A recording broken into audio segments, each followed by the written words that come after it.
What's going on, guys? Adam again, back with Atomic Garage, guys. And today, I'm just giving an update on what's going on with the old Turbo E36. Coming up in this video.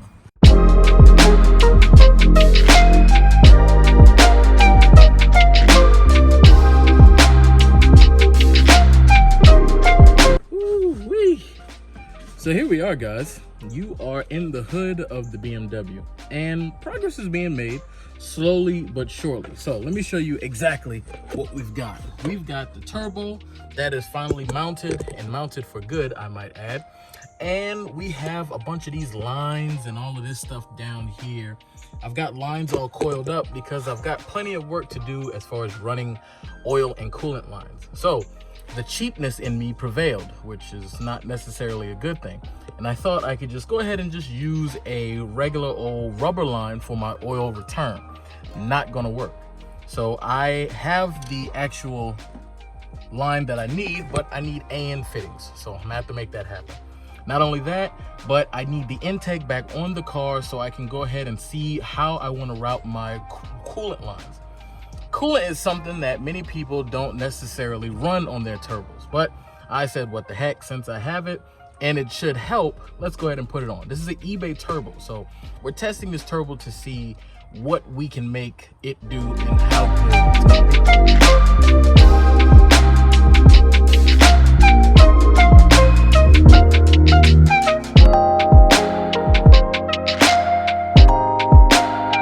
So here is the current state of under the hood in the BMW. So as one thing that you probably already see is some lines, and I've got lines already ran, but I need part of the intake to be on so I can know how I'm going to run my lines as far as coolant, how I'm going to run my oil feed line, whether it's going to be here or on the back of the head. Also, how I'm going to run my rise and rate fuel pressure regulator, because that needs to come over and I need to see where I'm gonna mount that.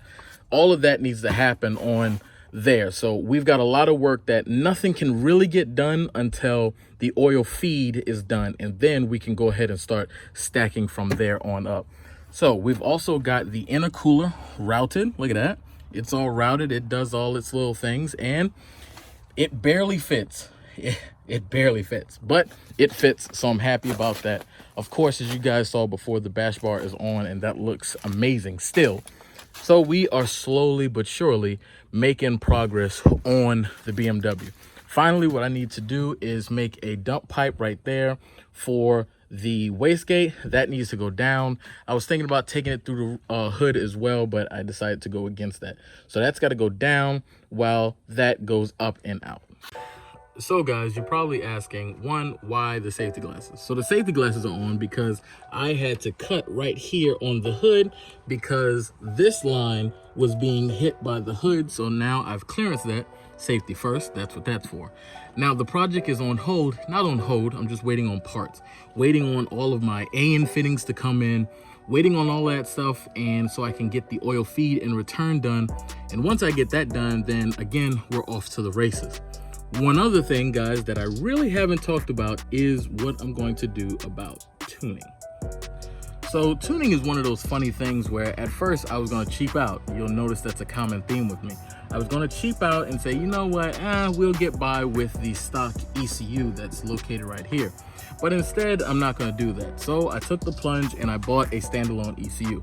Now, before you get happy, I bought a micro squirt because yes, it was cheap, but I spoke with them through several emails going back and forth, and I believe that's really all I really need it for. And if I need to change it, I will already have the wiring in place. So I need to remove this ECU, and I won't record none of that process because that's brand new and fresh for me. So I will be working on it. But my plan is to take the shell of the ECU and pull all of the guts out and go ahead and solder in the micro squirt in its place.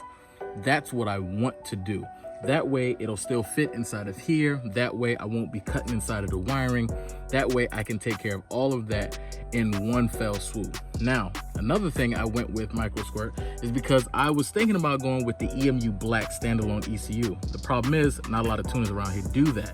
But about 50 minutes away from me is a tuner that does all things Mega Squirt. So they can help me once I get it all wired up and get a bass tune. I can throw it on the trailer, trailer it down there, and I can have them do all the pulls and dyno pulls and tuning and stuff that they need to do. So that is the plan for that. So we've got that taken care of. So videos have lessened up because I just honestly, guys, don't have the time that I used to.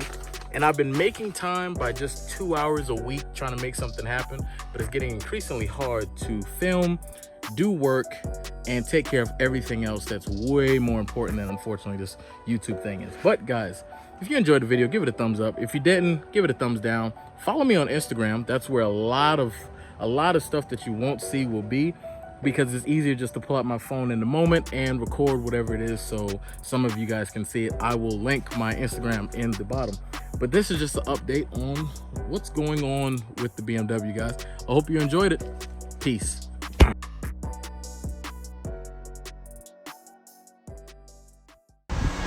Oh my God, I burnt my lip TIG welding.